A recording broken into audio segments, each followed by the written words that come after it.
Donc on va essayer de faire un thème sur le mariage. Encore une fois, pour ceux qui sont en âge, alors c'est très bien, même ceux qui ne sont pas en âge de se marier, de toute façon, c'est très bien de savoir ça. Donc ce soir, le thème, ça va être donc pourquoi se marier. Ça va être le premier thème, pourquoi se marier. Après, chaque cours, il y aura des thèmes différents. Mais pourquoi se marier? Pourquoi un homme, il doit se marier? Vous savez, il n'y a pas longtemps, j'étais avec mon fils, on était à un mariage. Et mon fils m'a posé la question, il m'a dit, pourquoi la Kala, pas la fiancée, la mariée, elle est en blanc, elle est toute en blanc. Alors je lui ai dit, mon fils, tu sais, c'est le jour de son mariage, c'est la pureté, c'est que quand on se marie, on nous pardonne toutes nos fautes, c'est la simcha, la joie, donc la pureté, la joie. Donc c'est normal qu'elle est en blanc. Le blanc, ça symbolise la pureté, la joie. Il m'a dit, d'accord, alors pourquoi le khatan, le mari, il est en noir? Je lui ai dit ça, mon fils, tu comprendras plus tard. Pour l'instant, je t'ai juste expliqué pourquoi elle est là en blanc. Ne pose pas trop de questions. Ce qui se passe aujourd'hui, c'est que, vous savez, ils ont fait une enquête il n'y a pas longtemps, et ils ont fait vraiment une enquête scientifique. Ils ont vu des gens qui attendaient à l'arrêt de bus, des gens qui attendaient le tramway, des gens qui attendaient à la gare le train, et ils ont fait une enquête que 95% des gens qui faisaient la tête, c'était des gens mariés. On leur a posé la question, vous êtes mariés? Oui. Et puis ceux qui souriaient, c'était comme ça, ils attendaient, c'était des gens qui étaient célibataires. Alors, apparemment, donc il y a un petit souci ici, un petit problème. Pourquoi ceux qui sont mariés, ils font la tête, et pourquoi ceux qui sont célibataires, d'accord, ils sourient? Hein? C'est un peu bizarre quand même. Alors, nous on va essayer de traiter la question pourquoi se marier finalement. Pourquoi se marier? Apparemment, si on veut garder le sourire, à 95% des cas, celui qui se marie, il n'a pas vraiment le sourire. C'est ce qu'on voit en tout cas. Je vous dis ce qu'on voit, les enquêtes qu'ils ont fait. D'accord? Alors, pour essayer d'expliquer ça, il faut savoir que quand Dieu il a créé l'homme, dans la création dans Bereshit, on voit que c'est une création complètement différente. C'est-à-dire l'animal, il est né avec sa femelle, se sont mariés, ils ont eu une relation, ils ont eu des enfants, et d'accord? L'homme, ça ne s'est pas passé comme ça. D'abord, Dieu il a créé sans sa femme. Il a créé sans sa femme. Ensuite, Dieu il a dit l'otov, c'est pas bien que l'otov yot adam levado, c'est pas bien qu'un homme soit seul. Et c'est lo ezer kenegdo. On va lui faire une aide contre lui, on va lui faire quelqu'un, on va lui faire une aide, on va lui faire une compagne. Mais il n'a pas dit une compagne en plus, hein. Il n'a pas dit on va lui faire une compagne. Il a dit et c'est lo ezer kenegdo. On va lui faire une aide. Une aide face à lui. Pour l'instant, on va traduire une aide face à lui. Pourquoi il n'a pas dit une compagne? On va lui faire sa femme. Non, non, une aide face à lui. Donc, pourquoi il n'a pas créé tout de suite sa femme, comme tous les autres animaux? Et puis en plus, le Midrash nous dit, une fois que donc il a pris la côte de l'homme, d'accord? D'où l'expression, c'est l'expression avoir la côte. Avoir la côte, ça vient d'ici, hein? Et il a pris de la côte de l'homme, et il a endormi l'homme. Ensuite, l'homme s'est réveillé, et il lui a présenté, mais le Midrash dit, il n'a pas présenté comme ça sa femme. Il lui a mis des tresses. Il lui a mis des tresses, d'accord? Des tresses. Et donc, quand il a vu, donc Hachem l'a embelli. Et quand il a vu, voilà, il l'a trouvé jolie. Donc il s'est marié avec elle, il a fait le mariage à Kadosh Baruch Hu lui-même. Pourquoi Dieu il avait besoin de lui mettre des tresses? Je veux dire, bon, il n'y avait pas encore, d'accord, je sais pas, Paco Rabanne, tout ces... il n'y avait pas encore la mode, quoi. Je veux dire, qu'est-ce qu'on a besoin d'embellir cette femme? Il faudrait que, franchement, que la vache, quand elle a vu le taureau, Hachem, il lui a pas mis des boucles d'oreilles, il lui a pas mis, d'accord, il lui a mis des cordes. Bon. Pourquoi on a besoin de rentrer? C'est le premier homme sur terre. Qu'est-ce qu'il a besoin, Dieu? Le Midrash nous dit de mettre des tresses, d'accord? De mettre des tresses, d'embellir la femme avant de lui montrer. Qu'est-ce qu'il a besoin de la maquiller? Donc on voit que la relation entre un homme et une femme, d'accord, c'est une relation très spéciale. C'est une relation très très spéciale. Et pour comprendre ça, en fait, donc on va essayer de comprendre ensemble qu'est-ce que nous dit la Torah. La Torah nous dit « L'otov liot adam levado ». Ce n'est pas bien qu'un homme reste seul. Alors le problème, c'est que les gens, ils ne comprennent pas vraiment ce que c'est tov. Le tov, nous on a l'habitude de dire le tov c'est le bien. D'accord? C'est le bien. Le tov c'est le bien et le ra c'est le mal. Il y a le bien et le mal. Or c'est faux cette définition. Puisqu'on sait très bien que Dieu quand il a créé le monde, il a créé la lumière, il a dit c'est tov. Il a créé la mer, il a dit c'est tov. Il a créé les animaux, il a dit c'est tov. Tov ça veut dire c'est bien. Je traduis tov, bien. Donc ça n'a pas une notion de bien et de mal. D'accord? J'ai créé la mer, il n'y a pas ni tov, ni ra, ni bien, ni mal. J'ai créé les animaux, c'est ni bien, ni mal. C'est une création. D'accord? Pourquoi il appelle ça tov? Pourquoi il appelle ça le tov? Alors, pour comprendre ça, vous savez qu'un homme, il a deux penchants. Il a ce qu'on appelle le yetzer hara, le penchant du mal. C'est le mal, le ra, et le yetzer hatov. D'accord? Ça, vous connaissez, c'est très classique. La Gemara, elle a une discussion, il y a une discussion dans la Gemara entre Rabbi et Antoninos. Antoninos, c'était un empereur romain, et Rabbi, ils sont devenus très amis, d'ailleurs même Antoninos s'est converti, et Antoninos il a fait beaucoup de bien pour les Juifs, et il avait une discussion donc intellectuelle, et il lui a demandé à Antoninos, à Rabbi, il lui a demandé c'est quand que le Yetzer Hara il vient chez l'enfant? Est-ce que le Yetzer Hara il vient chez l'homme quand il est dans le ventre de sa mère? Ou alors le Yetzer Hara il vient chez l'homme quand la femme accouche, quand il sort du ventre de sa mère? Qu'est-ce qu'il lui a dit, Rabbi? Il lui a dit dans le ventre de sa mère. Et Antoninos lui a dit c'est pas possible ce que tu dis. Parce que si le Yetzer Hara il rentrerait, d'accord, quand l'enfant il est dans le ventre de sa mère, alors Boet Bemeimo Veyotse, il aurait mis un coup de pied et il serait sorti. Et donc il serait mort. Donc on n'aurait eu que des fausses couches. D'accord? Et Rabbi lui a dit tu as raison. C'est la seule fois où Rabbi il a dit à Antoninos tu as raison, je suis d'accord avec toi. Il lui a ramené un pasouk. D'ailleurs la Petah Hatat Robet, la faute elle tapisse, d'accord, elle tapisse à l'entrée, à la porte. Et donc en fait le mâle il attend le bébé, quand il sort, hop, le Yetzer Hara il s'accroche à lui. Mais avant, le penchant du mâle, d'accord, il n'est pas dans le ventre de sa mère. Pourquoi? Parce que sinon, si l'enfant avait le mal, il aurait mis un coup de pied et serait sorti. Demande des commentateurs, mais quel intérêt de mettre un coup de pied et sortir? Au contraire, le Yetzer Hara, qu'est-ce qu'il veut, le mauvais penchant? Sors, comme ça tu vas rentrer dans ce monde et tu vas faire des avérotes, tu vas faire des fautes, tu vas fauter, tu vas, entre guillemets, kiffer ce monde, tu vas... D'accord? Pourquoi cet auto-suicide dans le ventre de la mère? Et là, il nous explique, les commentateurs, qu'en réalité, le ra, le mal, et le bien, c'est pas comme on comprend. Le ra c'est quoi? C'est la destruction. Le tov, c'est la construction. Quand Dieu il a créé la mer, quand il a créé les animaux, quand il a créé les luminaires, il a dit que c'était tov, ça veut dire qu'il y a un tahlit, il y a un but, il y a une construction. Il y a une construction. Le Yetzer Hara, c'est l'anti-construction. Il ne veut pas de construction. C'est pour ça que chaque fois qu'il y a un mariage, où il y a une construction, alors il y a des disputes. Pourquoi? Le Yetzer Hara, il se mêle, il ne veut pas qu'il y ait ce mariage parce qu'il ne veut pas de construction. C'est pour ça qu'on dit d'ailleurs, En Ktuva Bloktata, la Gemara dans Ktuva elle dit, il n'y aura jamais de mariage sans dispute. Ben, c'est une autre raison par rapport à Matan Torah, mais en tout cas, on voit cette notion que le Yetzer Hara, il est toujours là où il y a une construction. Quand il y a construction, alors lui, il veut détruire. Donc le Tov, c'est quoi? C'est construire. Il faut construire. Or, Dieu, quand il a créé l'homme, il a dit, le Tov Adam Liot Levado. C'est pas bien que l'homme soit seul. Qu'est-ce que ça veut dire? C'est-à-dire que l'homme tout seul, quelque part, il va pas construire. Il ne va pas construire. Qu'est-ce que ça veut dire? Vous savez que la Torah, par ailleurs, dans Parashat Noir, nous dit que Adam Ra Mineorav. L'homme, il est mauvais depuis sa tendre enfance. Mineorav, depuis son enfance, l'homme, il est rat. Alors si on dit mauvais, c'est pas logique. Si on dit qu'il est mal, l'homme, c'est pas logique. Pourquoi? Parce qu'un enfant, il est pur. Un bébé, prenez un petit bébé, il est pur. Il n'est pas rat. On ne peut pas dire sur un bébé qu'il est rat. Sur un enfant qu'il est rat, c'est pas possible. Quand j'ai vu ce pasouk, je vois mes enfants, ils sont pas rats, mes enfants. Qu'est-ce que ça veut dire rat? Rat, ça veut dire qu'ils n'ont pas de but. Ils n'ont pas de tachlit. Ça veut dire qu'ils sont égocentriques. Un enfant, il est pur, il est gentil, tout ce que vous voulez, mais c'est mes jouets. D'accord? C'est à moi. C'est mon... Les disputes à la maison, qu'est-ce qu'on entend? Il a pris mon stylo, il a pris mon cahier, il a pris mon jouet, il a pris... Toutes les disputes, c'est ça. C'est à moi et c'est pas à lui. C'est-à-dire qu'en fait, je n'ai pas de but. Je n'existe que par rapport à moi. C'est mes jouets. Donc l'enfant, la personne, l'homme, il est rat depuis son enfance. Donc il n'est pas tov, ça veut dire qu'il n'a pas de but. Il est égoïste. Donc le problème, c'est qu'il y a des grands enfants qui ont 50, 60 ans et qui sont toujours restés des enfants rat minora. C'est-à-dire il n'y a que eux, il n'y a que eux. D'accord?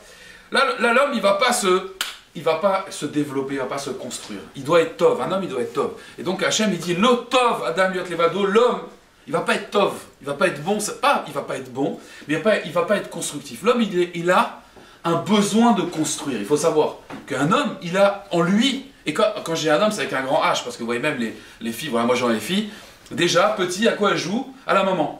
Elles ont les poupées, alors voilà, toi tu restes là, ou à la maîtresse, ou à la maman. Elles ont un besoin de construire. Comme l'homme, il a un besoin de construire. C'est un besoin chez l'homme. Donc la différence entre l'homme et l'animal, c'est que l'animal, il va produire, c'est une production, on va faire un élevage. L'homme, il va construire. Et qu'est-ce qu'il va construire? D'ailleurs, il va avoir des enfants. Vous savez qu'un enfant en hébreu, comment on appelle un garçon en hébreu? Ben, des banim. Et ben, c'est le langage de binyan. Binyan, c'est une construction. Donc un homme, il va construire. Il va avoir des banim, Ben, binyan, construire, il va construire. Et qu'est-ce qu'on dit dans les Sheva Brachot?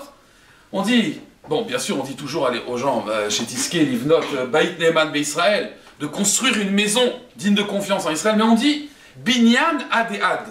C'est-à-dire que l'enjeu de la construction, c'est un binyan, c'est une construction éternelle, ad. Ça veut dire que l'homme, l'enjeu de sa construction, ça va être une construction éternelle. L'homme, il peut venir sur Terre et construire quelque chose qui va durer pour l'éternité.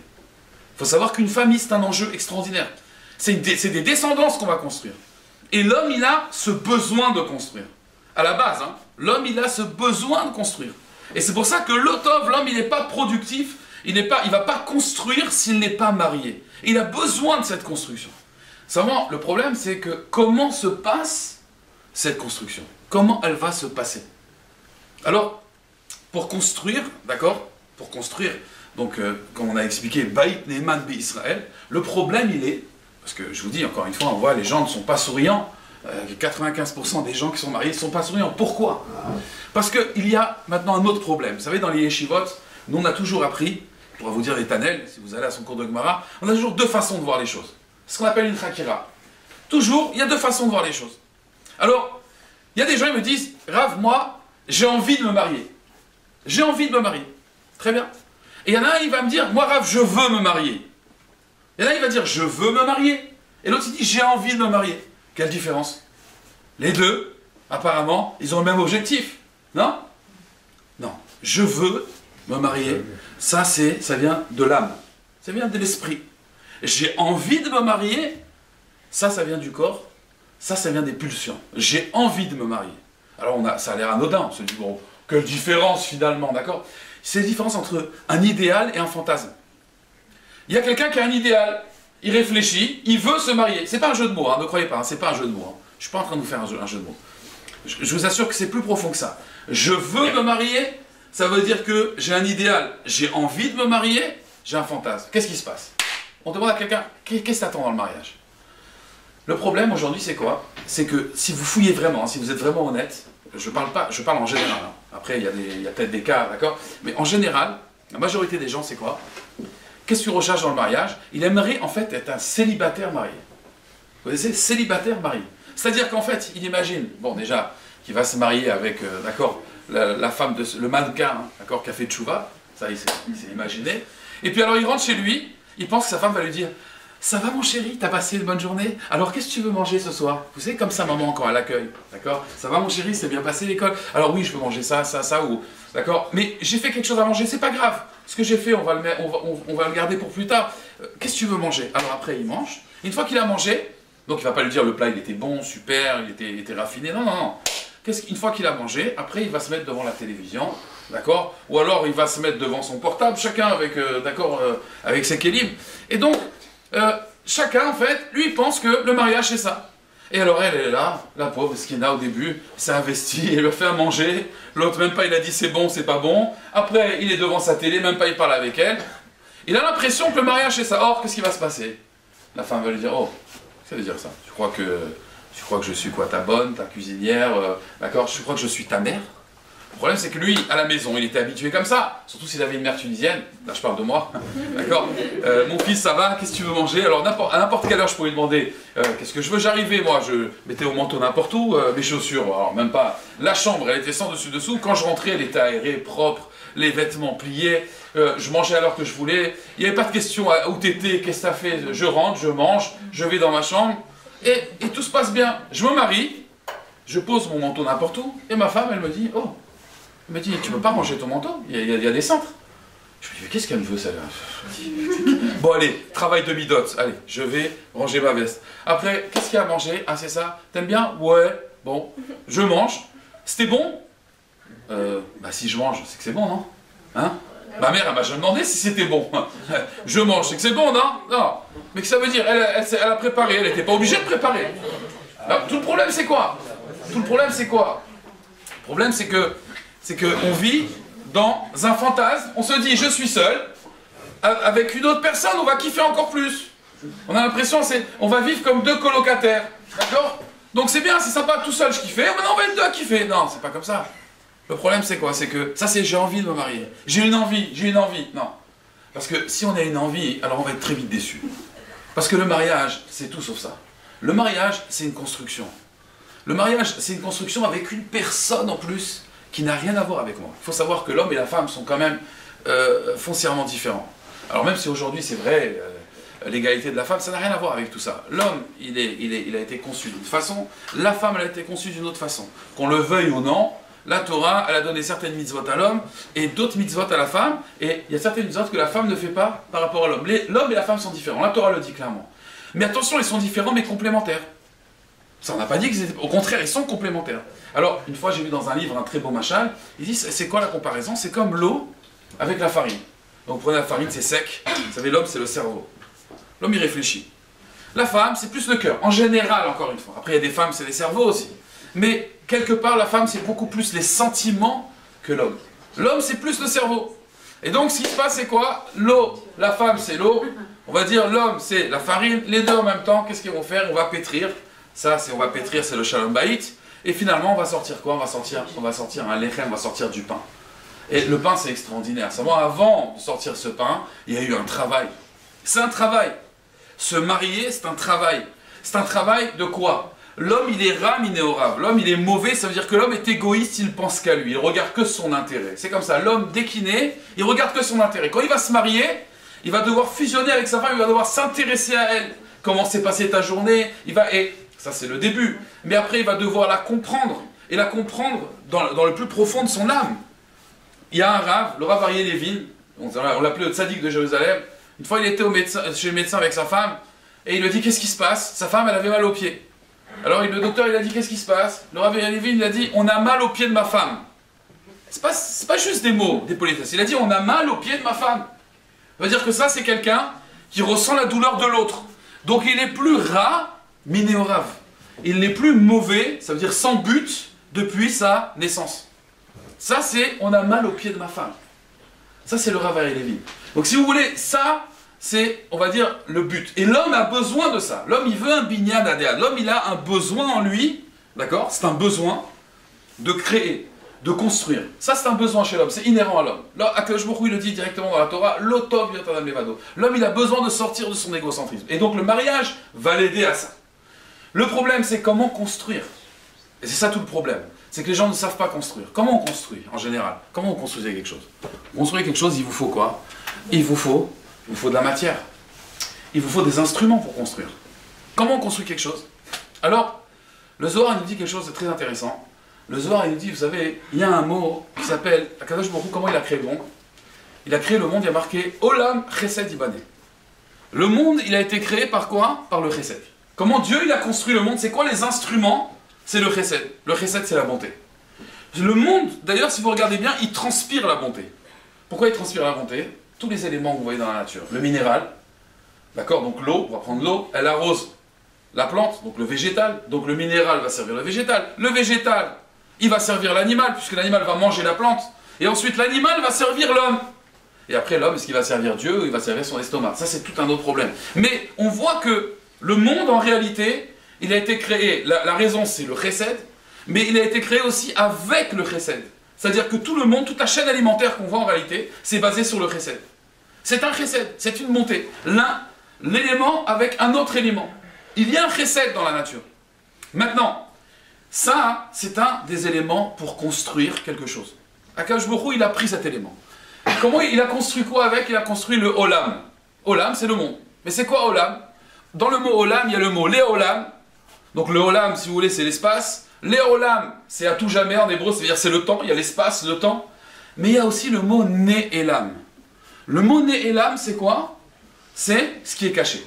Alors on va essayer d'expliquer un peu plus qu'est-ce que ça veut dire Né'elam, ce qui est caché. Alors, il faut savoir que donc Olam, c'est l'espace. Je donne un exemple. Il y a une fois, une histoire vraie, je vous raconte. Il y avait une fois une dame, avec son mari, voulait acheter une villa. Voulait acheter une maison. Ils ont vu un terrain, il y avait 200 mètres carrés habitables. Bon, c'est pas mal 200 mètres carrés habitables, non? Avec 2 enfants, c'est bien. Alors, le mari il a dit, écoute, moi j'ai pas le temps, je voyage tout le temps, regarde, toi tu vas t'occuper avec l'architecte, et tu vas t'occuper avec lui, je te fais confiance, pas de problème. La femme, elle s'achète avec l'architecte, alors il lui dit, voilà madame, moi j'ai les plans ici. Alors dites-moi, vous avez 200 mètres carrés, qu'est-ce que vous voulez? La cuisine, comment vous la voulez? Ah, je la veux grande la cuisine. Elle va faire les chalotes, elle va faire, d'accord, elle va pétrir la pâte avec l'eau. Alors, combien de mètres carrés? 50 mètres carrés. Ok. C'est énorme, mais au moins, voilà, je vais pouvoir bien, et je reçois du monde, et comment je vais faire? Alors il a dit, la salle de bain. Ah, la salle de bain aussi, moi je veux un jacuzzi, j'en avais marre, on était dans un appartement, on avait une petite douche comme ça, une petite douchette, une petite cabine de douche, non, je veux la grande baignoire, d'accord, je veux le... Très bien, pas de problème. Alors, combien de mètres carrés? Allez, 35 mètres carrés, ok.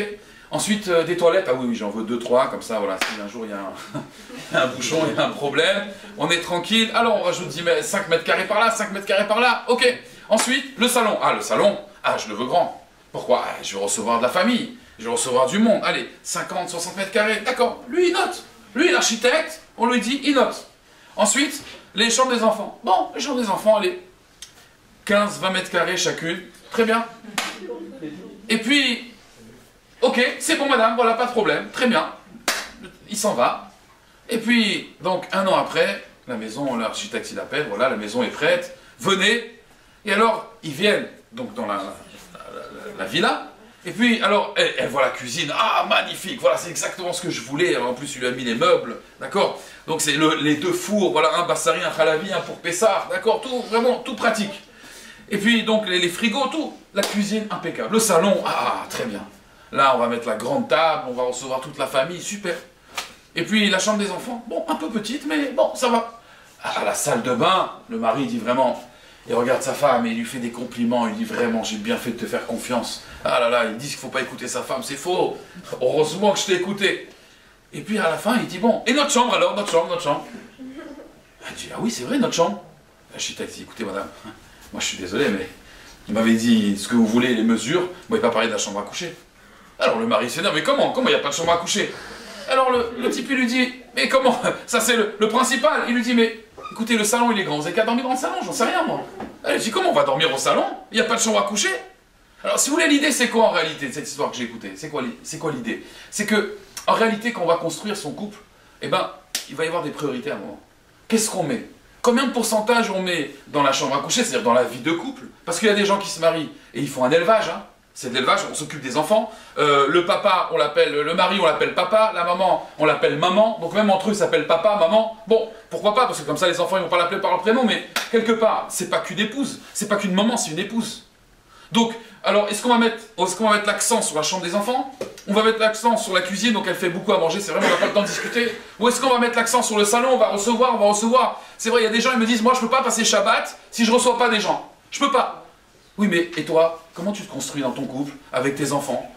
Tout ça, en réalité, c'est quoi? C'est l'espace, c'est le olam. Quand on construit quelque chose, il faut savoir comment construire, il y a des outils. Ensuite, il y a ce qu'on appelle les olam, le temps. Le temps, c'est-à-dire combien de temps je vais passer. Il y a des enfants, des fois, ils viennent voir leurs parents. Papa, je peux te parler 5 minutes? Ah, j'ai pas le temps là. Après, j'ai pas le temps. Tu me rappelles, j'ai pas le temps. Le mari, la femme, pareil. J'aimerais te parler, j'ai eu quelque chose aujourd'hui. J'ai pas le temps. Regarde, tout à l'heure, et puis on n'a plus le temps de se parler. Et puis il n'y a plus de communication, il n'y a plus de temps parce qu'on n'a pas le temps, parce qu'il est obligé de travailler, parce qu'il doit payer cette villa maintenant de 200 mètres carrés. D'accord? Donc lui, il va travailler. Et elle aussi, peut-être, elle va travailler. Donc le temps, il est où le temps ici? Donc c'est une construction. Mais le plus important, c'est quoi? C'est le né et l'âme. C'est quoi le né et l'âme? C'est ce qui est caché. C'est-à-dire qu'en fait, aujourd'hui, quand je demande à quelqu'un, qu'est-ce qu'il faut pour se marier? Qu'est-ce qu'il faut? Alors, la réponse, bah quoi, qu'est-ce qu'il faut? Bon, il faut trouver la kala, c'est sûr. Hein. Si on n'a pas trouvé, déjà, c'est... Donc pour ça, il y a char et roupa, hein, d'accord? Maintenant, à part, donc, mais ça on en reparlera. Bon. À part ça, donc, à part la kala, qu'est-ce qu'il faut pour se marier? Alors le type, il me dit, bah il faut une parnassa déjà. Bon, il faut une parnassa, ok. Et puis il faut une maison. Une maison de 200 mètres carrés, bon, avec la chambre à coucher, hein. Mais il faut une maison. Bon, après, et qu'est-ce qu'il faut? Bah il faut une voiture aussi. Ah oui, il faut une voiture, il faut une maison, d'accord? C'est normal, c'est logique, c'est logique. Hein, on va habiter où? Il faut une maison, il faut une voiture, donc il faut une situation. Donc... Et après, une fois qu'on a tout ça, alors peut-être qu'on peut se marier. Le problème, c'est que ça, c'est les choses visibles. Mais les choses visibles, le problème, c'est que c'est pas ça qui construit. Les gens, ils mettent le paquet dans ça.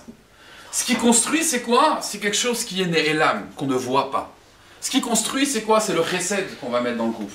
C'est l'investissement qu'on va mettre dans l'autre. C'est la mission de nefesh qu'on va donner dans ce couple pour qu'il marche. C'est le temps qu'on va prendre avec sa femme. C'est des choses qui ne se voient pas. Vous pouvez rentrer chez des gens, vous pouvez voir une belle maison. Moi, je connais des gens, je vous assure, lo aleno. Je vous le souhaite jamais. Ils ont tout, hein. Ils ont la maison, la voiture. Mais quand il n'y a pas de confiance dans le couple, parce qu'un jour elle l'a trahi, parce qu'un jour il l'a trahi. Donc aujourd'hui ils sont dans une maison, ils ont tout ce qui est visible, d'accord? Mais il n'y a rien, il n'y a pas de communication, il n'y a rien. Donc on a tout, hein, ce qui est visible, hein. On a l'apparence d'une famille, parce que vous savez c'est l'apparence. Mais tout ce qui est caché, tout ce qui est le contenu en réalité, tout ce qui est important, il n'y a pas. Je préfère être en location et avec un minus à la banque, d'accord? Mais j'ai construit quelque chose. Parce que j'ai mis des ingrédients, et ces ingrédients, c'est des choses qui ne se voient pas. C'est ce qu'on appelle le nez et l'âme. On ne le voit pas. On ne le voit pas, le recette qu'il fait avec sa femme, comment il comprend sa femme, comment il parle avec sa femme. Nous, ce qu'on va voir, c'est l'extérieur. L'extérieur. Mais tout ce qu'on a investi, c'est ça qui va rester. Vous savez, l'objectif, c'est quoi? C'est de faire un binyan à des had, de faire une construction qui va durer les olam. Vous savez, je vais vous donner un exemple. Vous avez le kotel. Le kotel à Maravi, c'est quoi? C'est le dernier mur qui reste du Beth Amikdash. Vous savez pourquoi il est resté ce kotel? On va, on prie, on met des papiers. Qui l'a construit ce kotel? C'est les pauvres. C'était le mur des pauvres. Mais les pauvres, eux, quand ils l'ont construit, et quand les riches ils ont construit aussi les autres murs, on n'a pas vu de différence. Ça c'est un mur, et ça c'est un mur. On n'a pas vu de différence. Mais ce qui était caché, ce qui était le plus important, la messirut nefesh des pauvres. On peut voir, vous savez, deux personnes ils vont faire une table. L'autre, il avait 42 fièvres. Et il l'a fait quand même. Il avait des problèmes de santé, mais il a fait la table. Et l'autre, il a fait la même table. Seulement l'un, il a mis des ingrédients qu'on ne voit pas. Ça a l'air apparemment les deux mêmes tables. Seulement là, ici, il y a quelque chose, il y a une construction, et là, il n'y a pas de construction. Le kotel, pourquoi il est indestructible? Parce qu'il a été fait avec des choses qu'on ne voit pas. Il a été fait avec la messirut nefesh. Il a été fait avec les vrais ingrédients pour construire. Quand on dit chesed olam ibaneh, quelqu'un qui fait du chesed dans sa famille, quelqu'un qui va faire du chesed avec sa femme, qui va essayer de la rendre heureuse, qui va essayer de la comprendre, ça c'est des choses qu'on ne peut pas voir. Alors c'est vrai, des fois on verra les cadeaux, on verra des bagues, mais c'est pas vrai. Il y a des gens, des fois ils vont gâter leur femme, allez, il y a un problème, allez hop, allez, on va une semaine là-bas, allez, je t'offre un collier, je t'offre ça. Donc la femme c'est une bijouterie, ça devient une bijouterie. Mais il n'y a rien, il n'y a que du visible. Ce qui va construire, c'est quoi? C'est le nez et l'âme, c'est l'invisible. C'est ça qui va construire un couple. Et c'est ça une vraie construction. Le problème, c'est qu'aujourd'hui, on vit dans une génération qui s'appelle la génération, que vous voulez, vous pouvez être d'accord ou pas d'accord, hein. Mais on vit dans une génération qui s'appelle la génération du jetable. Vous connaissez le jetable? Prenez un verre, hop, le laver, c'est fatigant parce que, allez hop, on le jette. C'est le jetable, ça va vite, c'est facile. On en a marre, on arrête, on jette. Dès qu'il y a une difficulté, d'accord, je jette. Toutes les filles qui me prennent la tête, je les jette. Je les guette. Vous savez, le guette. Le guette, c'est ça, le guette. Je jette, je guette. Le guette, c'est l'acte de divorce. Alors, pourquoi? Parce que dès qu'il y a une difficulté, allez, ça me prend la tête. Aujourd'hui, c'est comme ça. C'est, allez, je jette. Allez, aujourd'hui, on achète des choses. Et pour que ça dure combien de temps? Allez, dès que j'ai un problème avec mon truc, allez hop, je change, j'ai une garantie. Allez, je jette. Donc, on s'habitue, si vous voulez, à l'époque. Un costume, on le gardait longtemps. Il se trouait, on allait le coudre. Bon, aujourd'hui, c'est la mode, vous savez, mettre les... D'accord? Mais bon, ça, c'est la mode. Mais c'est clair que s'il se trouve, il ne va pas remettre un... D'accord? Aujourd'hui, si vous voulez, on vit dans une génération où ça ne va pas, on le jette. On le jette. À l'époque, on raccommodait. C'est-à-dire qu'à l'époque, dans la difficulté, vous savez que c'est dans la difficulté qu'on va se construire. C'est là qu'on va se construire. Et c'est là qu'on va construire son couple. C'est quand ça ne va pas. Mais le problème, c'est que les gens, au lieu de dire non, quand ça ne va pas, au contraire, c'est parce que là, maintenant, ça va être l'eau et la farine. Si vous voulez, on va pétrir, ça va faire quelque chose. Là, on va vraiment, quand il y a des difficultés, c'est là où vraiment on va se construire. Alors les gens, qu'est-ce qu'ils font? Ils baissent les bras. Oh, il y a des difficultés, on jette, on jette, on jette. Et donc on construit rien. Parce qu'on est dans cette génération de quoi? Du jetable. Il y a un problème, on arrête. Or, c'est dans la difficulté qu'on se construit. Or, nous, on est dans le binyan adéad. Nous, les juifs, c'est pas la génération du jetable. Nous, c'est binyan adéad. On doit construire une construction, une maison qui va durer pour l'éternité. C'est ça la construction chez les juifs. Donc, il y a des difficultés, mais on continue. On continue aujourd'hui, c'est pour le meilleur et pour le pire. Hein. Dans certaines religions, ils disent pour le meilleur et pour le pire. C'est que pour le meilleur, et il n'y a pas le pire. Aujourd'hui, je vous assure qu'aujourd'hui, dès qu'il y a une difficulté, les gens ils viennent me voir pour le shalom bayit, pour les divorces, et ils me disent, voilà, on va divorcer, pourquoi? Il y a des difficultés. Et alors? On va se battre. Et c'est là, de cette difficulté, vous allez sortir grandi. De là, il y a l'eau et la farine qui va se mélanger. De là, on va pétrir la pâte. C'est là où vraiment on va faire 1 plus 1 égale 1. C'est là, c'est dans la difficulté. Mais les gens, ils vivent dans cet esprit du jetable. Je vais vous raconter une petite histoire qui s'est passée à l'époque du roi Ovadia Yosef. Zatzal, j'ai vu dans son livre une histoire extraordinaire d'un couple, et je l'avais entendu déjà d'un de ses élèves à Yehavedat, dans son collège là-bas, de la Kha Yerushalayim, à Arnof.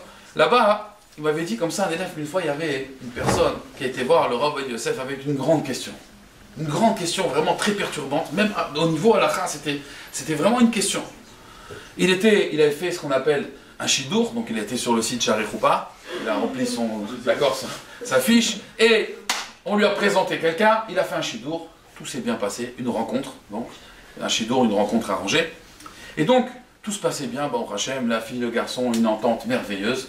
Présentation des parents, on officialise, on fixe une date de mariage, bon, Hachem, très bien, un couple qui va se construire. Et puis voici que le Khatan, il est en train de chercher une salle, vous savez, la salle de mariage. Et puis la Kala, on est en train de lui expliquer, donc voilà, la telle salle, on lui explique l'avantage, les inconvénients de cette salle. Et puis d'un coup, qu'est-ce qui se passe? La Kala, elle se met à vomir. Bon, dans ce milieu-là, en principe, d'accord, il n'y a pas de problème, c'est pas un problème qu'elle est enceinte ou pas enceinte, d'accord, je vous rassure. Donc elle commence à vomir, à avoir des malaises. Qu'est-ce qui se passe? Qu'est-ce qu'elle a? Et puis dans le taxi, elle fait un malaise. Le lendemain, la même chose. Bon, son Khatan lui dit, écoute, peut-être va faire des analyses, peut-être il y a un problème. Et puis l'oralène, donc qu'est-ce qu'on lui découvre? Une tumeur au cerveau. Une tumeur. Et alors, on peut la soigner, on peut la traiter, mais les médecins ne garantissent pas que... On lui garantit peut-être, allez, quelques mois, peut-être 1 an de vie, mais pas plus. Vraiment, son état, il est critique. Et alors, bien sûr, les beaux-parents, donc de la Kala, les beaux-parents, ils disent au Khatan, donc les parents du Khatan, écoute, voilà, c'est vrai, ça aurait pu être bien pour toi, mais la Shamaïm, c'est pas pour toi. Et voici que le Khatan dit non, il s'obstine. Cette fille-là, elle est pour moi, je l'ai rencontrée, Mina Shamaïm, je vais construire avec elle. Mais il a dit, mais les médecins, ils ont dit 1 an, et ben je vais construire 1 an. Je l'ai rencontrée, je la laisserai pas tomber. La Kala, elle appelle, elle lui dit, écoute, je te comprends si tu veux arrêter, je comprends tout à fait, je suis malade. Voilà, on n'est pas encore mariés, on n'est pas vraiment engagés. Je comprends tout à fait, je suis mochel et je te souhaite de trouver une autre femme et de construire avec elle. Et lui, il a dit non, pas du tout. C'est avec toi que je vais construire. Et alors, là, il y a une dispute. Les parents, bien sûr, ils pensent à leur fils. Mon fils, tu vas souffrir, tu vas te marier, tu vas pas divorcer, tu vas être veuf à quel âge? À ton âge, tu vas être déjà veuf, déjà, tu vas partir, tu pars mal, tu peux pas construire avec ça. Dispute avec les parents, tellement une dispute que, bon, bah on va voir qui? On va voir le grand de la génération, pour trancher une question sérieuse. Ils ont été voir le Rav Ovadia Yosef. Zatzal. Alors, quand ils ont été voir le Rav Ovadia Yosef, Rav Yosef, il a écouté les parents. Voilà ce qui se passe, il a rencontré une fille, elle a une maladie, c'est très grave, les médecins ne lui donnent pas beaucoup d'espoir. Et alors, il a dit, mais le Khatan, il veut rester avec elle. Bon, il voit le garçon, qu'est-ce qui se passe? Il lui raconte. Il dit, tu veux rester avec elle? Il a dit, oui, je l'ai rencontré Mina Shamaïm, je veux construire avec elle. Alors écoutez bien ce qui s'est passé. Le Rav Ovadia Yosef, bon, Zatzal c'était Gadol Hador, il les a laissés un moment, je suis ému parce que, Bémet, cette histoire-là, elle est extraordinaire. Il les a laissés un moment, il est parti dans une salle, il a commencé à pleurer, à chaudes larmes, parce qu'il était ému par le courage de ce Khatan qui a dit, je veux rester avec elle, jusqu'au bout. Il est revenu, il a dit, tu te maries avec elle, tu as ma bracha. Alors les parents, bon, il y a eu la bracha de Rav Ovadia Yosef, ils n'ont pas fait d'histoire, ils se sont mariés. Mina Shamaïm, vous avez deviné, elle a guéri de façon miraculeuse, mais l'histoire, elle ne s'arrête pas là. Parce que, bon, l'histoire, elle ne s'arrête pas là. Elle a guéri, Baruch Hashem. Ils ont fait une Seudat Odaya, ils ont invité le Rav. Et voilà, quelqu'un déjà qui a mis un ingrédient, d'accord, essentiel dans le mariage. Ça, c'est le plus grand des ingrédients. C'est pas l'argent, c'est pas la maison, c'est pas la situation. Ça, c'est le plus important. Ça, c'est une construction. Déjà, on a construit. Mais c'est pas tout. Quelques années après, ce couple-là, donc, il vivait, il a eu des enfants, Baruch Hashem, et un jour, le mari, il sort pour aller étudier. Et là, il y a un poids lourd qui passe, et il se fait renverser, mais alors d'une façon mais catastrophique. Il est à l'hôpital, son état, il est critique. Et là, sa femme, bien sûr, comme lui, il ne l'a pas abandonné au début du mariage. Alors elle s'est investie aussi pour lui. Et elle était à ses côtés, sans arrêt. Et elle lui a amené ses repas. Et sans arrêt, elle était là, elle priait, elle a tout fait pour lui. Tout fait. Des opérations, il fallait l'amener aux États-Unis, le ramener. Jusqu'à que Mina Shamaïm, il est sorti, ma mâche, avec, bon, bien sûr, avec quelques vis, d'accord, l'homme de fer. Mais bon, Hachem, il arrive à marcher. C'est quelque chose de inimaginable aussi. Jamais il pourra marcher. Il marche. Bon, Hachem, il marche. Alors, ils ont fait une Seudat Odaya, remerciement Hachem. Et à ce moment-là, ils ont invité le Rav Ovadia Yosef. Et le Rav Ovadia Yosef, Zatzal, il est venu, et il leur a dit, vous savez, je vais vous dire une chose. Cet homme-là, en réalité, je vais vous raconter ce qui s'est passé réellement. Parce que vous n'êtes pas vraiment encore envoyé des choses comme ça. Il leur a dit, en fait, vous savez, au début du mariage, quand il a connu cette fille, il y avait un décret de mort, mais pas sur la fille. La fille, elle allait guérir. Hein. C'était sur lui le décret de mort. Le décret de mort, il était sur lui. Seulement quoi? Mina Shamaim, on a voulu le tester. On a voulu tester, est-ce que Bémet, il allait aller jusqu'au bout avec cette fille, ou pas? Quand il a vu, le Rav Ovadia Yosef, il a dit, quand ils ont vu là-haut, Shamaim, que cet homme-là, il était prêt à donner pour l'autre. Alors, vous savez, c'est mesure pour mesure, on est prêt à sacrifier pour l'autre. Alors, Kadosh Baruch Hu, il a dit, alors lui aussi, on va lui enlever ce décret.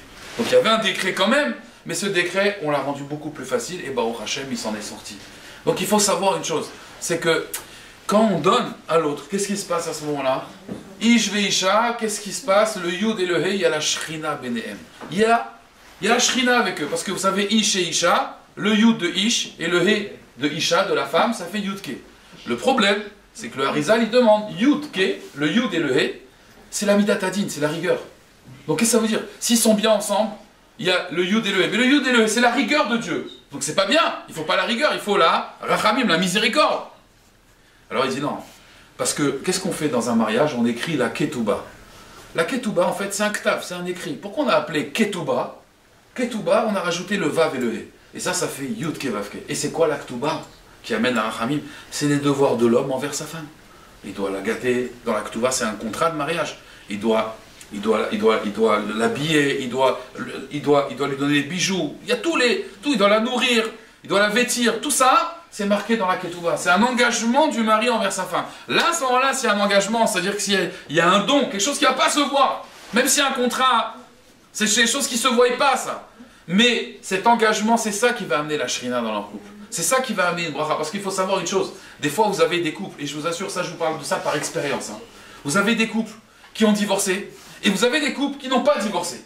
Et finalement, quand vous regardez, ils avaient à peu près les mêmes problèmes, et des fois, l'autre couple, il avait des problèmes encore plus graves que ce couple-là. Et pourtant, celui-là, il a divorcé, celui-là, il n'a pas divorcé. Pourquoi il n'a pas divorcé, ce couple? Pourquoi? Parce que celui-là, il avait le Yud Ke Vav Ke.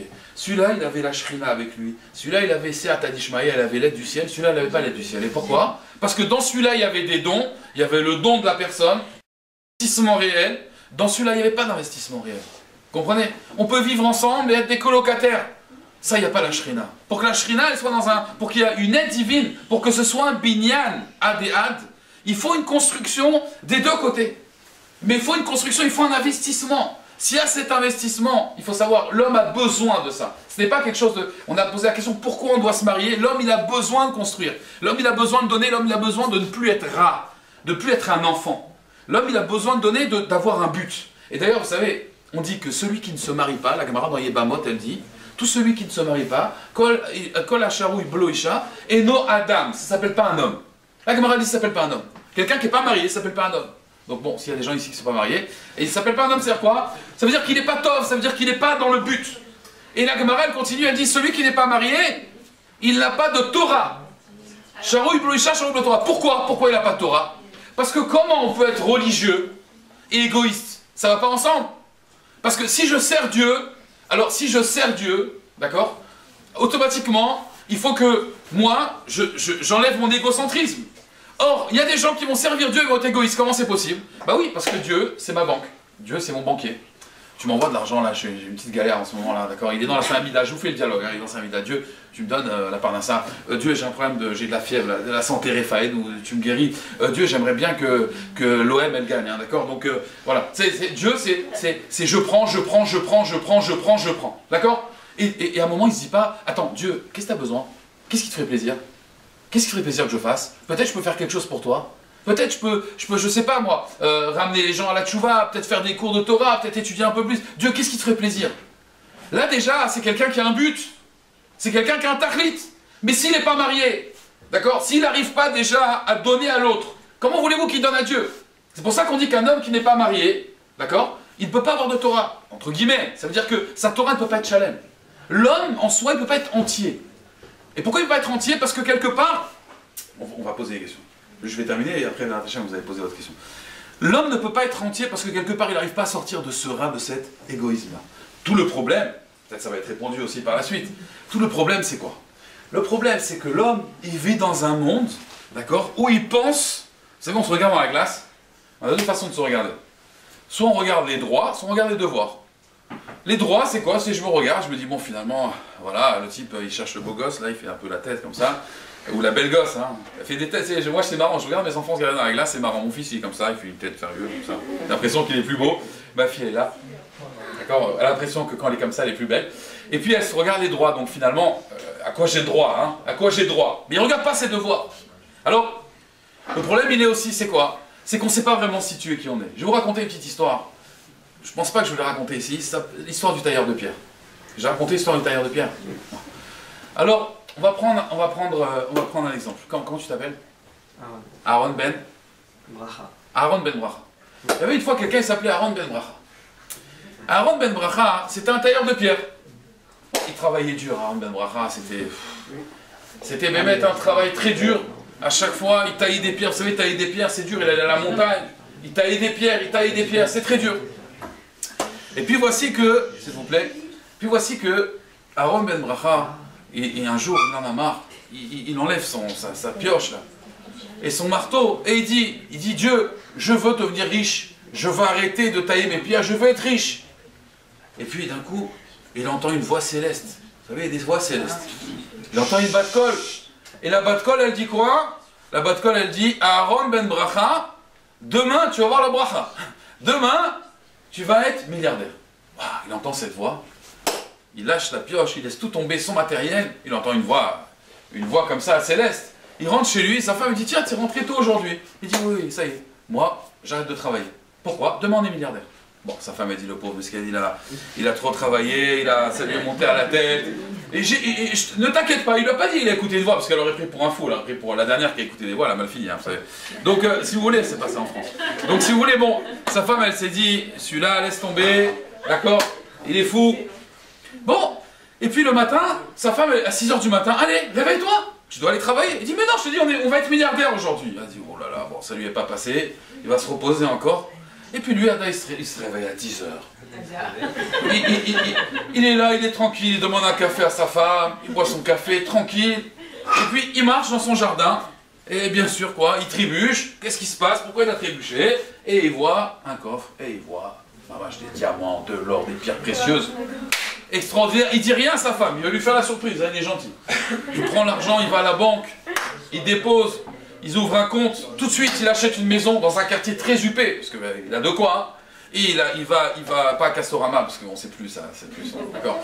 Donc voilà, il va à Roche-Beaubois, d'accord, et il achète des canapés, il achète, d'accord, tout ce qu'il faut pour l'habitat, il prend des servantes.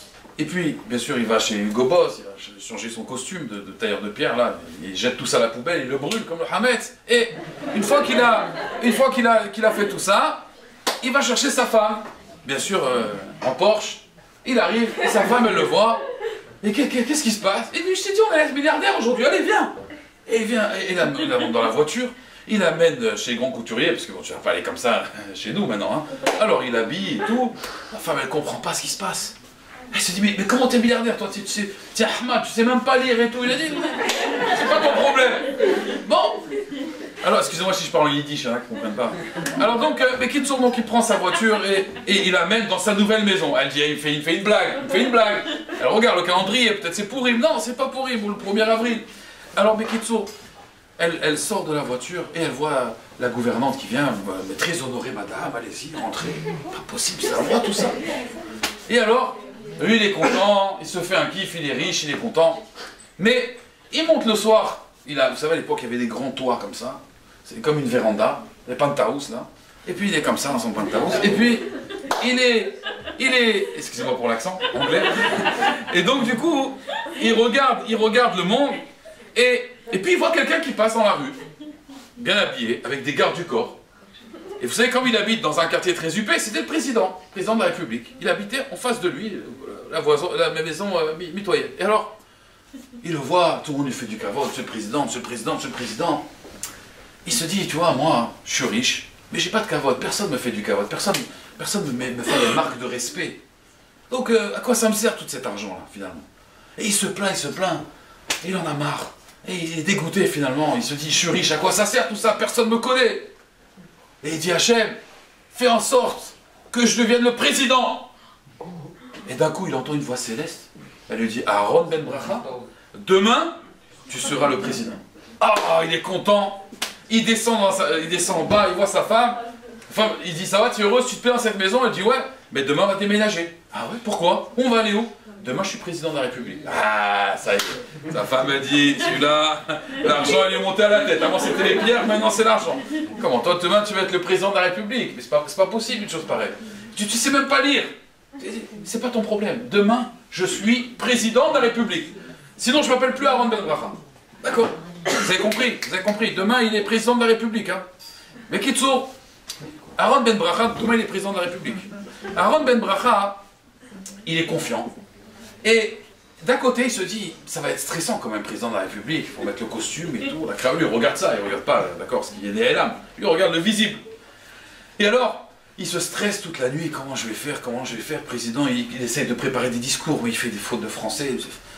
Et puis, il n'arrive pas à dormir. Bon. Et sa femme lui dit, mais dors maintenant, allez, on a un bon lit et tout. Il dit, mais attends, demain je dois être président, il faut que, tu comprends, il faut que je sois à la hauteur. Sa femme, elle dit, il est fou, hein. Vraiment, il est fou. Bon. Et qu'est-ce qui se passe? Le soir, le président, donc il était avec ses ministres, conseil des ministres, il était 2 h du matin, il fait un AVC, il meurt sur le banc. Et alors les ministres ne savent plus quoi faire parce que le pays était en guerre. Et ils se sont dit, si on annonce ça aux armées, ça va enlever ça va saper le moral des troupes. On ne peut pas faire une chose pareille. Qu'est-ce qu'on fait? Ils discutent, ils parlent, on le dit, on l'annonce maintenant, pas maintenant. Bon. Et puis il est 3 4 h du matin, l'autre, Aaron Ben Bracha, il n'arrive pas à dormir, il sort de chez lui. Et d'un coup, les ministres, ils disent, mais c'est incroyable, regardez ce monsieur. Mais regardez ce monsieur. Et tout le monde le regarde. Mais c'est incroyable, c'est le sosie du président. Mais le sosie, c'est-à-dire mais c'est pas possible. Et ils le regardent de plus près. Et alors ils se regardent, ils disent, bon, pensez à ce que je pense. Oh, oui. Ils arrivent, ils essayent. Monsieur le président. Et lui, bien sûr, lui, ça va être le président. Oui, c'est vous le président? Bien sûr que c'est moi. C'est qui alors? C'est moi le président. Ah oui, c'est vous le président, oui, mais écoutez, venez, rentrez à la maison. Oui, je rentre. Il est là, et puis alors les ministres, ils sont là, monsieur le président, ils se regardent. Incroyable, mais on va cacher la mort du président. C'est extraordinaire. Et alors, donc ils discutent avec eux. Le matin, il leur dit, écoutez, je vais aller chercher ma femme. Oui, bien sûr, allez-y, monsieur le président, la première dame de France, il faut aller la chercher, non? Alors, il va chez sa femme. Et il lui dit, alors chérie, tu viens, on déménage. Il dit, allez, arrête tes bêtises, président. Mais je suis président. Tu dois venir, bon. Et il l'amène, elle voit la maison présidentielle. Et elle voit les ministres, madame la présidente. Quoi? Et elle lui dit, mais mon mari Sahmal, il sait même pas lire, il sait même pas écrire. Et les ministres lui disent, écoutez, ne parlez pas comme ça du président, voyons, ne parlez pas comme ça du président. C'est une honte pour la fonction. Et alors, elle rentre et elle voit des tableaux avec son mari, il était sur un cheval de guerre, comme ça. Elle dit, mais qu'est-ce que mon mari il a fait ça? Et mon mari taille des pierres. Et elle voit des photos de lui partout, avec le drapeau. Elle dit, mais c'est pas possible. Mais comment il a fait? Comment il a fait ce Aaron Ben Bracha? Comment il a fait? Et alors, du coup, elle devient folle, elle se dit, mais c'est pas possible, c'est pas possible. Elle comprend pas, et lui, il est là, il marche dans la rue, tout le monde lui fait du kavod, là, il est heureux, monsieur le président, il est content, il est sa mère, il est vraiment une joie extraordinaire. Et alors, le soir, il est content, il monte sur sa terrasse, là, il est à peu près quoi, allez, 5h30, 6h, il y a un beau soleil, un beau coucher de soleil, là, il est content, et il se dit vraiment, hein, je suis le best. Et puis, il y a un beau soleil, et puis d'un coup, il y avait des nuages qui arrivent, et il voit le vent, il pousse les nuages. Mais un grand vent, hein, vous savez qu'à Marseille, il y a le Mistral. Et il se dit finalement, le vent, c'est lui le plus fort. Parce que le vent, il arrive à pousser les nuages. Donc le vent, c'est vraiment une puissance. C'est vraiment une puissance, le vent. Oui ou non? Alors qu'est-ce qu'il dit? Il dit, Hachem, fais en sorte que je devienne le vent. Je veux devenir le vent.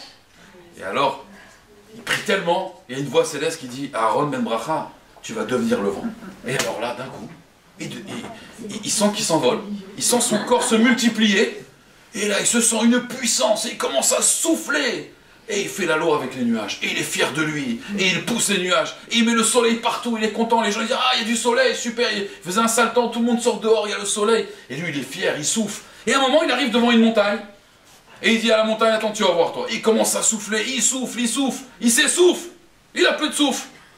Et la montagne, elle lui dit, mais vas-y, continue, tu me fais du bien là, tu me fais la clim là, vas-y, continue, ça me fait... Tu crois que tu vas me déraciner, toi, petit rigolo? Moi, je suis la montagne, moi, personne ne peut m'avoir. Ah, il voit ça, il dit, il a raison, la montagne, c'est elle la plus forte. Il dit, Hachem, fais en sorte que je devienne une montagne. Il entend la bat-kol, Aaron ben Bracha, tu vas devenir une montagne. Il devient la montagne, et là il se sent comme ça, il se sent bien, il se sent fort. Et d'un coup, qu'est-ce qui se passe? Aïe, aïe, aïe. Qu'est-ce qu'il y a? Il y a quelqu'un qui est en train de me frapper. Mais qui le frappe? Un tailleur de pierre. Il commence, il le tape, il tape la montagne, il tape la montagne. Et lui, il a mal, il a mal. Et il dit, mais qui c'est celui-là? Il voit un tailleur de pierre.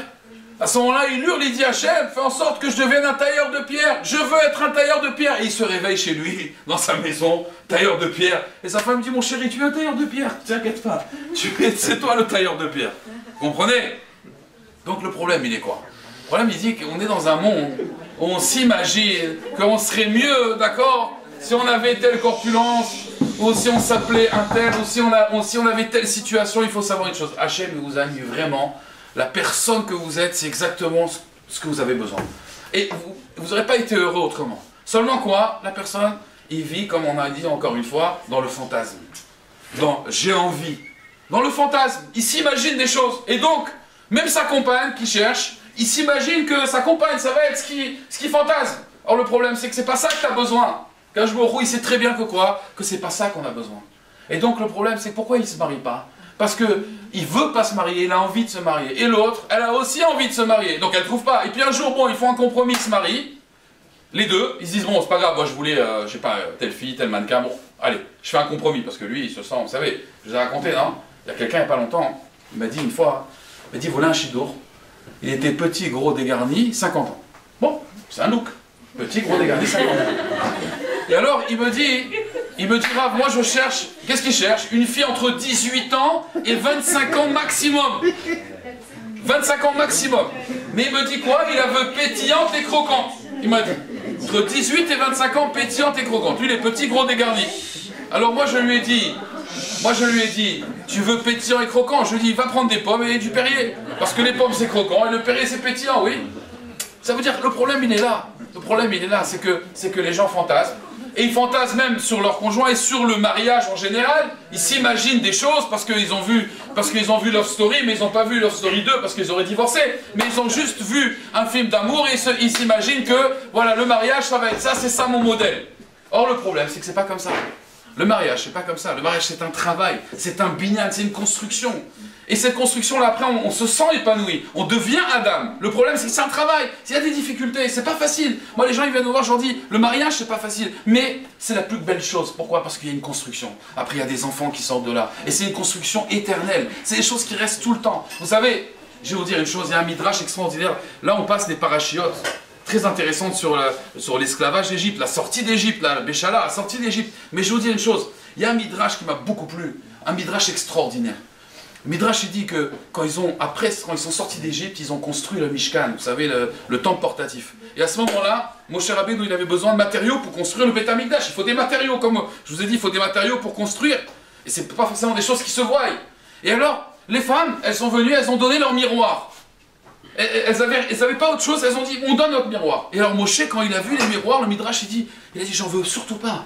Qu'est-ce que c'est des miroirs pour le Yetzirah, le miroir, je veux pas. Et alors Hachem lui a dit, prends-les. Il a dit, ça pour moi, c'est la plus belle chose. La plus belle chose qu'elles peuvent donner, c'est ça. C'est la plus belle chose. Bon, Moshe, il comprend pas, pourquoi? Il lui dit, Hachem, parce que quand ils étaient en Égypte, vous savez, on était esclaves. Mais on était esclaves pendant 210 ans. Normalement, on aurait dû être 430 ans. 210 ans, la dureté, c'était à peu près 86 ans. Mais une dureté, ça veut dire que normalement, le peuple, il aurait été décimé. Ça veut dire que c'est impossible de se reproduire. Et pourtant, là-bas, il y avait un miracle. Les femmes, elles accouchaient par 6. 6 enfants d'un coup. Mais comment c'est possible? Les Égyptiens, ils disaient, mais on n'arrête pas de les maltraiter, vous les maltraitez pas assez. Et les maltraitaient, qu'est-ce qui se passait? Les femmes, elles venaient. Elles voyaient leur mari dans les champs. Et pendant leur pause, ils étaient fatigués. La femme, elle venait. Elle amenait 2 seaux d'eau.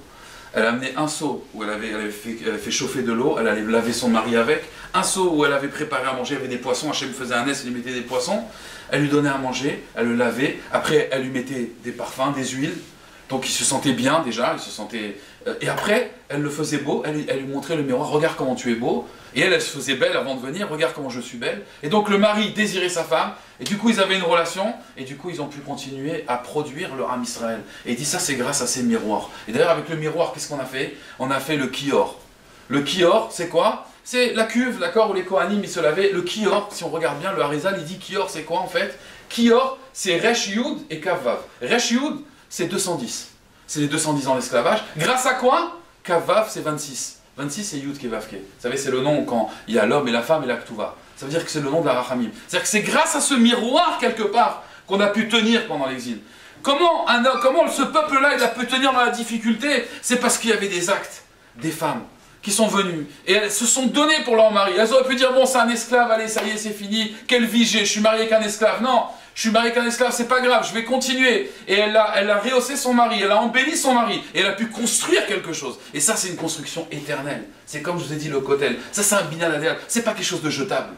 Nous, l'homme Israël, si on a continué jusqu'à maintenant, c'est parce qu'on a construit quelque chose. Ce qui reste, ce que vous allez laisser à vos enfants, c'est les valeurs que vous avez mises dans votre foyer. C'est des choses qui ne se voient pas, les valeurs. Mais c'est des valeurs de confiance, des valeurs de chesed, des valeurs que quand vous arrivez, moi ce qui m'avait choqué, je n'étais pas marié encore, j'étais chez mon Rav, et puis il m'apprenait les lois justement du mariage.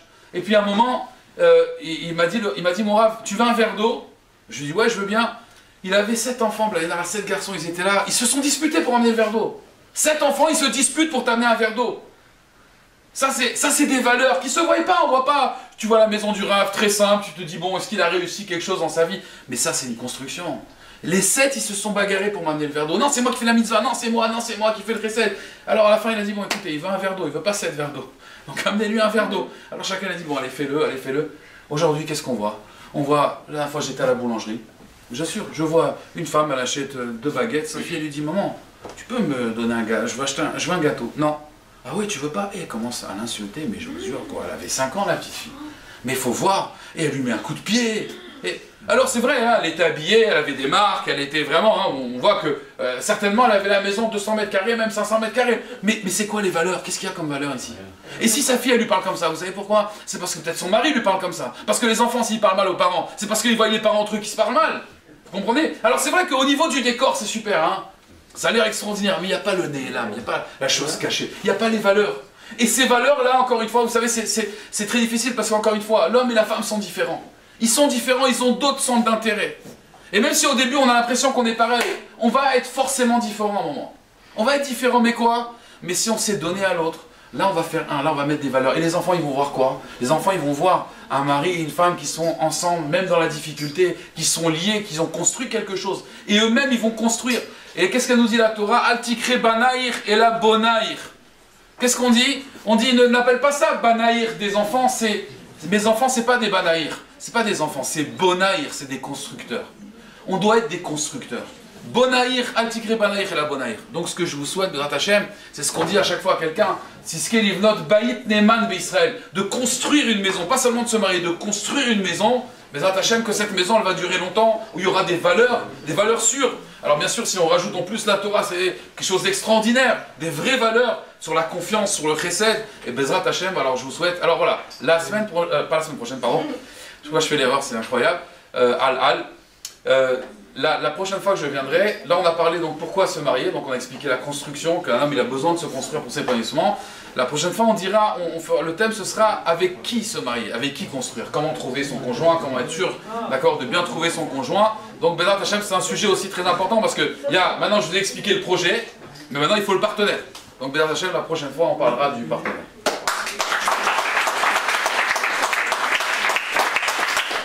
Alors, si vous avez des questions avec plaisir.